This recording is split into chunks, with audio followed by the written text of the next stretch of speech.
Death is uncertain. ఎప్పుడు ఎలా వస్తుంది, ఎవరిని వరిస్తుంది అనేది ఎవ్వరం చెప్పలేం. టూరిస్ట్ స్పాట్కి వెళ్తే చనిపోవచ్చేమో, ఫేవరెట్ గేమ్ చూడడానికి వెళ్తే చనిపోవచ్చేమో, రైలు ఎక్కితే చనిపోవచ్చు, రోడ్డు ద్వారా చనిపోవచ్చేమో, విమానం ఎక్కినా చనిపోతున్నామేమో, చివరికి ఇంట్లో ఉండి కమ్మగా తిందారన్న ఆ టైంకి ఉంటున్న చోటుకి విమానం దూసుకొచ్చి చనిపోవచ్చేమో. దిస్ ఇస్ రాబిన్ అష్ను. Welcome back to know the truth.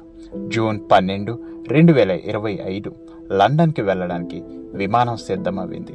అది కూడా చిన్న చితక విమానం కాదు. ప్రపంచంలోనే బ్రాండెడ్ కంపెనీ అయిన బోయింగ్ 787-8 డ్రీమ్ లైనర్ విమానం అహ్మదాబాద్ సర్దార్ వల్లభాయ్ పటేల్ ఇంటర్నేషనల్ ఎయిర్పోర్ట్ నుంచి లండన్ వెళ్ళటానికి 242 మంది ప్యాసింజర్స్తో సిద్ధమవ్వింది. సుమారుగా 1:38 ఫ్లైట్ టేకాఫ్ అయింది. చూస్తుండగానే పైలట్స్ మేడే ప్రకటించారు. ఫ్లైట్ గాలిలోకి అలా ఎగిరి వెంటనే కిందకి దిగిపోవడం, అక్కడ ఉన్న బీజే మెడికల్ కాలేజ్ హాస్టల్లోకి దూసుకొని వెళ్ళిపోయింది. మ్యాసివ్ బ్లాస్టింగ్ జరిగింది. విమానంలో 125,000 లీటర్ల ఫ్యూయల్ ఉండడంతో మంటలు మరియు ఎయిర్ప్లేన్ పేలడానికి ఎక్కువ కారణం అవ్వింది. ఎయిర్ ఇండియా కన్ఫర్మ్ చేసిన సంఖ్య 241 మంది చనిపోయారు. ఫ్లైట్లో 28 మంది హాస్టల్ భవనంలో ఉన్నవాళ్ళు చనిపోవడం జరిగింది. 242లో ఒకే ఒక్క వ్యక్తి బ్రతికి బయటపడ్డారు. 1996 క్రాష్ తర్వాత ఇదే పెద్ద ఎయిర్ క్రాష్గా పరిగణిస్తున్నారు. Deadliest aviation disaster. దీనికి గల కారణాలు ఇంకా తెలియలేదు. బ్లాక్ బాక్స్ కలెక్ట్ చేసుకున్నారు. ఇండియన్ నుంచి aircraft accident investigation bureau, US నుంచి national transportation safety board, Britain air accidents investigation branch, అలానే బోయింగ్ కంపెనీ అందరూ ఇన్వెస్టిగేషన్ మొదలుపెట్టారు. విక్టమ్స్ ఎవరైనా ఐడెంటిఫై చేయడానికి DNA టెస్టులు మొదలుపెట్టారు.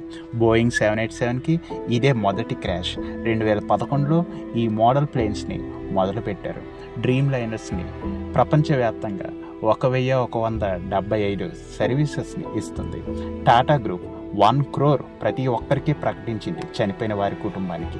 ఎన్నో ఆశలు, ఎన్నో కోరికలు, ఏవేవో సాధించాలనే పట్టుదల. 42 సంవత్సరాలు గల పారామెడిక్ ఒక UK నుంచి వచ్చి తమ సొంత ఊరిలో సర్వ్ చేయాలనుకున్నారు. క్రొత్త ఇల్లు కట్టుకున్నారు. Vijay Rupani, former Gujarat chief minister, 2016 నుంచి 2021 వరకు దేశానికి సర్వ్ చేశారు. అతని కుమార్తెని చూడటానికి లండన్ బయలుదేరారు.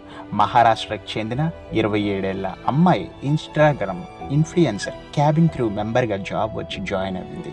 తమ మీదే తన ఫ్యామిలీ డిపెండ్ అవ్వింది. Mother, brother.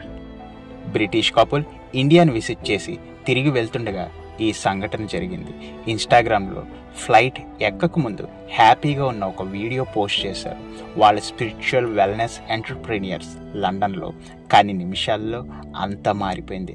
లంచ్ చేస్తుండగా డైనింగ్ హాల్లో సుమారుగా 4 మెడికల్ స్టూడెంట్స్ చనిపోయారు. డాక్టర్ మీనాక్షి పరీక్ డీన్ చెప్పింది ఏంటంటే 60 నుంచి 80 వరకు స్టూడెంట్స్ ఉన్నారు. సంఘటన జరగడంతో మ్యాక్సిమం ఎస్కేప్ అవ్వారు. కానీ 10 నుంచి 12 మంది అక్కడ చిక్కుకుపోయారని చెప్పారు. తన భార్య అస్థికలను తన పితరుల ఊర్లో నర్మదాలో కలపడానికి వచ్చి అతను కూడా ప్రాణం విడవడం జరిగింది. ఇలా చెప్పుకుంటూ ఉంటే ఎన్నో గుండె పగిలే కథలు. ఎప్పుడు ఉంటామో ఎప్పుడు పోతామో మనకే తెలియదు. ఉన్న రోజులు మంచిగా, ప్రశాంతంగా, ఇతరులకు ఉపయోగకరంగా జీవించాలి. కోపం, ద్వేషం, అసూయ, పగ, క్షమించలేకపోవటం, గర్వం, స్వార్థం ఇవేవి నిన్ను రక్షించవు. వీటితో ఉంటే ప్రశాంతత ఉండదు. మనిషి ఉన్నంత వరకే నీవు ఏం చూపించాలన్నా, క్షమించాలన్నా, కోపం చూపించాలన్నా, ప్రేమించాలన్నా, ఒక్కసారిగా ఆ మనిషి లేకపోతే నువ్వు చేయడానికి ఏమీ ఉండదు. తిరిగి రాని లోకాలకి వెళ్ళాక వాళ్ళ గురించి నీవు చేసేది ఏమీ ఉండదు. అందుకే వీలైనంత వరకు సంతోషంగా, కలిసిమెలిసి, ప్రక్కవారి పట్ల ప్రేమ, కరుణ చూపిస్తూ ఉంటే జీవితంలో ఒక కంప్లీట్నెస్ వస్తుంది, ఒక సాటిస్ఫాక్షన్ దొరుకుతుంది. ఎందుకంటే డెత్ ఈజ్ అన్సర్టైన్. ఎవరికి ఎప్పుడు ఏ రూపంలో వస్తుందో ఎవరికి కూడా తెలియదు. Life is very short, life is very precious. ఈ మూమెంట్ అనేది ఇంపార్టెంట్. ఈ క్షణం అనేది చాలా వాల్యుబుల్. మరి మనం ఏం చేస్తున్నాం అనేది ఆలోచిద్దాం. దిస్ ఇస్ రాబిన్ యష్ను. ఈ వీడియో మీకు నచ్చితే లైక్ చేయండి, సబ్స్క్రైబ్ చేయండి, మరింత మందికి రీచ్ అయ్యేలా షేర్ చేయండి. మీ అభిప్రాయాల్ని కామెంట్ సెక్షన్లో పెట్టండి. Thank you all.